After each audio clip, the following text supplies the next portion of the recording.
She can't even afford her own wedding." The words cut through the ballroom, dripping with laughter from the venue manager. Eyes turned, smirks spread, and whispers filled the room. The black groom stood frozen, dressed sharp but judged poor, his bride shrinking beside him. To them, he was just another man reaching above his place, daring to dream too big. But what they didn't know, what no one knew, was that in just minutes, everything would flip upside down. Have you ever been humiliated by someone who had no idea who you really were? Tell us in the comments. Before we begin, hit subscribe. It's appreciated. It was supposed to be one of the happiest days of his life. Marcus had worked hard for years, building a quiet, steady future with the woman he loved. He wasn't flashy. He didn't drive the newest car or post pictures of expensive vacations. To most people, Marcus looked like an ordinary man with ordinary means. But behind that calm appearance was a man who had been saving, planning, and dreaming for the moment he could give his bride the wedding she deserved. The venue was everything they had hoped for. Grand chandeliers, polished floors that reflected the light like glass, and rows of tables dressed in white linen. His fiancée had tears in her eyes when they first stepped inside. This was the place where she wanted to say, "I do." For Marcus, seeing her that happy made every sacrifice worth it. But not everyone in that hall saw love. Some saw something else. They noticed his skin color before they noticed his heart. They judged his clothes before they knew his story. And as whispers turned to sharp comments, Marcus realized they weren't just doubting his wallet. They were doubting his worth. He had walked into the venue as a groom-to-be, but the way they looked at him made him feel like an intruder. Strangers assumed he couldn't pay. The staff exchanged glances, waiting for him to stumble. And when the laughter came, it wasn't just about money. It was about him, about every stereotype they thought fit neatly around his name and his face. Still, Marcus didn't flinch. He had been underestimated his whole life.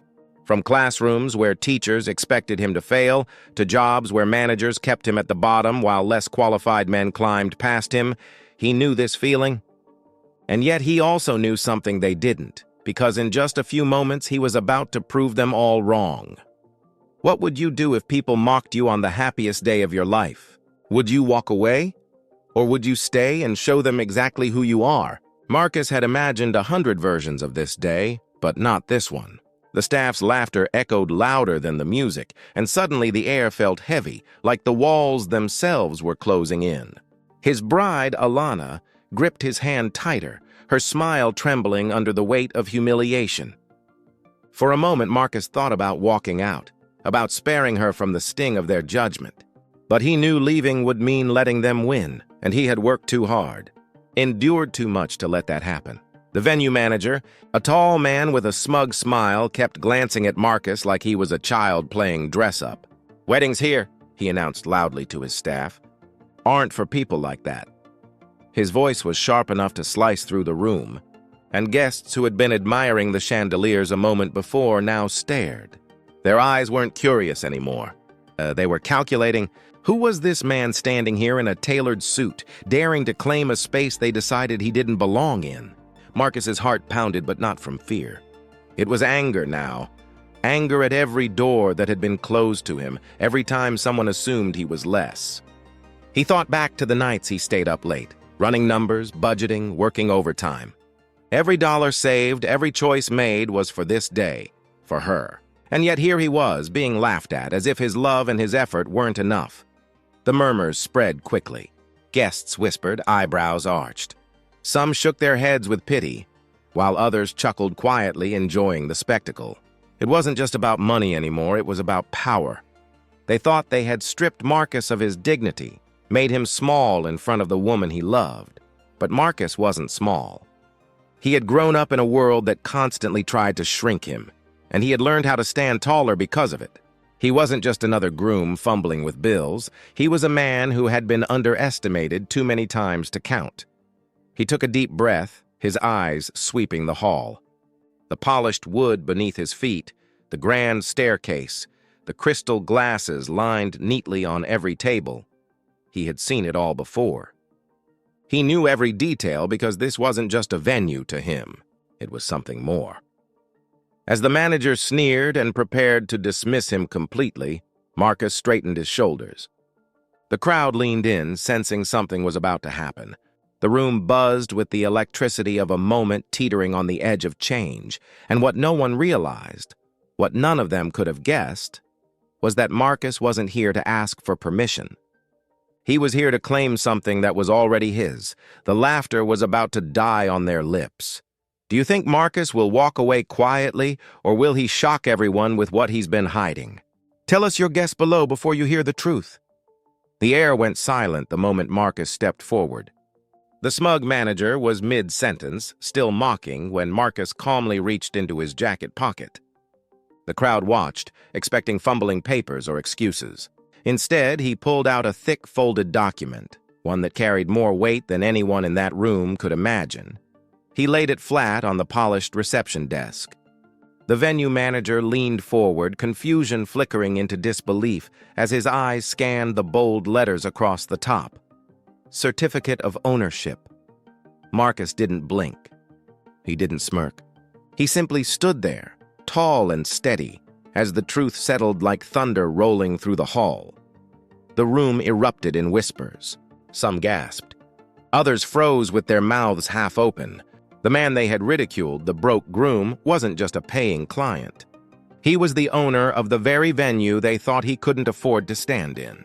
Every chandelier above them, every marble tile beneath their feet, every glass waiting to be filled. It all belonged to him. For a long, charged moment, no one spoke. The manager's face drained of color, his arrogance crumbling under the weight of reality. Marcus looked over at Alana, who was now holding back tears of pride. This wasn't just about proving them wrong. It was about giving her the day she deserved, no matter what anyone thought of him. The tension snapped like a rope pulled too tight. Guests who had laughed now shifted uncomfortably, avoiding his gaze. Others, stunned, whispered apologies under their breath. The same people who dismissed him as unworthy were now standing in a hall that bore his name on paper. Marcus hadn't raised his voice, hadn't needed to shout. His silence, his calm power, had spoken louder than all their insults combined. And in that moment, the humiliation they had tried to place on him boomeranged back, leaving them exposed. What happens next? Do you think Marcus will forgive the people who mocked him? Or will he let their shame linger? Comment your thoughts below, because the final moments of this story will decide everything. The shame in the room was heavy, but Marcus didn't let it linger on him. Instead, he turned that moment into something bigger. He walked to the center of the hall, Alana at his side, and spoke with quiet strength. This wasn't just about owning a building, it was about reclaiming dignity that so many people like him were denied every single day. He didn't lash out at the manager or the guests. He didn't need to. Their silence, their downcast eyes were enough. Instead, Marcus lifted Alana's hand, kissed it gently, and said the only thing that mattered: today was for love, not for hate. The wedding went on as planned, but now every person in that room carried a different awareness. The chandeliers seemed brighter, the vows seemed stronger, and the celebration was no longer just about two people, it was about resilience. Later, word of what had happened spread far beyond that hall. Some called it poetic justice, others called it a lesson. For Marcus, it was simply a reminder of the world he lived in, one where his skin was still judged before his worth, his love weighed against stereotypes. But he had shown that dignity, preparation, and quiet strength could turn humiliation into triumph. And yet, the bigger question lingered. Why did it take ownership papers for them to see his value? Why wasn't his love, his commitment, his humanity enough from the start?